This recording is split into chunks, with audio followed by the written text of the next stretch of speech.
भगवान कृष्ण के उपदेश का जिक्र किया। गीता में लिखा है सत्य की लड़ाई लड़ो, मर जाओ कट जाओ। कृष्ण जी ने अर्जुन से नहीं कहा कि अपने भाइयों को सत्ता के लिए मारो। कृष्ण जी ने अर्जुन से कहा था अपने भाइयों को सच्चाई के लिए मारो। गीता में लिखा है सत्य की लड़ाई लड़ो, मर जाओ कट जाओ। सत्य की लड़ाई लड़ो।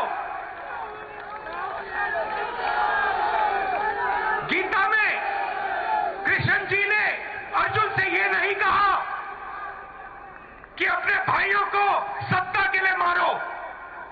कृष्ण ने अर्जुन से कहा अपने भाइयों को सच्चाई के लिए मारो। राकेश त्रिपाठी जी के पास जाता हूं मैं इसको समझने के लिए। राकेश त्रिपाठी जी जरा इसको इलैबोरेट करेंगे आप? आपको ये फर्क समझ में आ रहा है? मैं गारंटी के साथ कह सकता हूं कि गीता का एक श्लोक भी राहुल गांधी जी नहीं पढ़ा होगा। जो हर्षवर्धन जी बात कर रहे थे, मैं बिल्कुल सहमत हूं कि वामपंथियों का बड़ा प्रभाव है।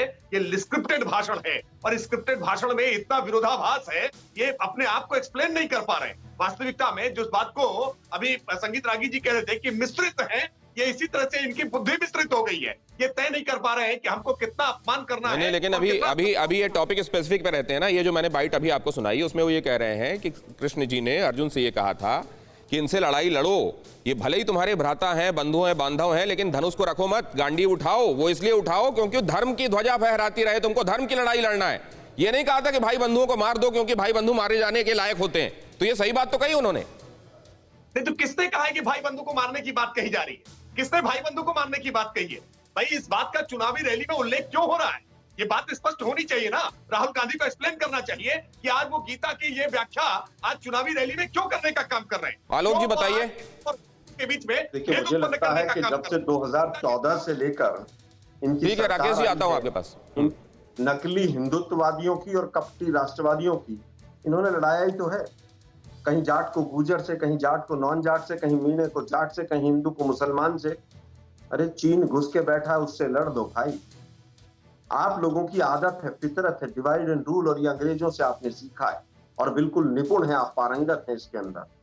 आप जिन्ना की मजार पर लोटपोट हो जाएं, आप हिंदू महासभा और तमाम लोग जिस तरह से सरकार बनाते थे मुस्लिम लीग के साथ मिलकर, वो पूरे देश ने देखा है।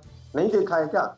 आप कहते हैं हमारी फितरत है। हमने तो विपक्ष में श्यामा प्रसाद मुखर्जी को बिना सांसद हुए कि विपक्ष मजबूत होना चाहिए, हमने तो सरकार में रखा। हम तो इतने उदारवादी रहे क्योंकि हम हिंदू हैं और आप हिंदुत्ववादी हैं। दूसरी बात, अभी तालिबान की बात आई। तालिबान से सरकार गुपचुप जाके बात करे, वो तो बहुत अच्छा है, वो तो राष्ट्रवाद है। ISI यहाँ पर पठानकोट में आकर जांच करे, वो तो मास्टर स्ट्रोक है। और मोदी साहब बिना बुलाए बिरयानी खाया है, वो मास्टर स्ट्रोक है। और यहाँ पर विचार विमर्श भी कोई करने लग जाए तो देशद्रोही हो जाता है। प्रयागराज में लाशों के अंबार लग जाएं, किलोमीटर से किलोमीटर तक अंतिम संस्कार का उनको समय नहीं मिले, वो हिंदुत्ववादी लोग हैं। ये हिंदू धर्म की परिभाषा बनाना बीजेपी बंद करे। ठीक है, अब इसको आगे लेकर जा रहा हूं मैं। संगीत रागी जी के पास जा रहा हूं। आलोक जी, एक बात और बता दीजिए, समाजवादी पार्टी का अंतर कब स्पष्ट कर पाए आप कि ये हिंदू हैं कि हिंदुत्ववादी हैं, क्या है, या कुछ और वादी हैं? देखिए, मैंने तो कभी नहीं कहा, किसी ने नहीं कहा। अभी आपने बताया ना, देखिए ये बीजेपी के साथ इन्होंने सरकार बनाई, BSP ने बनाई, आपने सबको बताया। ममता बनर्जी के बारे में भी आपने बताया। इन सब के बारे में आपने सपा से सवाल पूछेंगे कि आपने सपा के साथ आपने चुनाव क्यों लड़ा, मैंने तो उसका उत्तर दिया कि नेशनल कॉन्फ्रेंस 50 साल से बहुत बुरी थी, बाप बेटे बहुत खराब थे। अटल जी की पहली सरकार आई और दोनों केंद्र में मंत्री हो गए।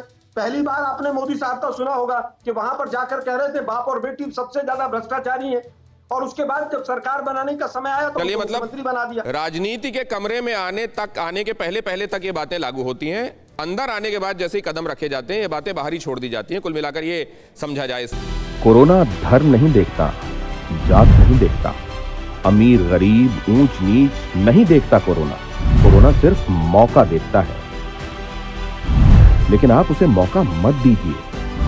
बस इतना कीजिए, जब कभी दफ्तर से, बाजार से घर लौटिए तो इतना ख्याल जरूर रखिए कहीं आपके साथ कोरोना आपके घर तो नहीं जा रहा। भूलिए मत, कोरोना अभी जिंदा है।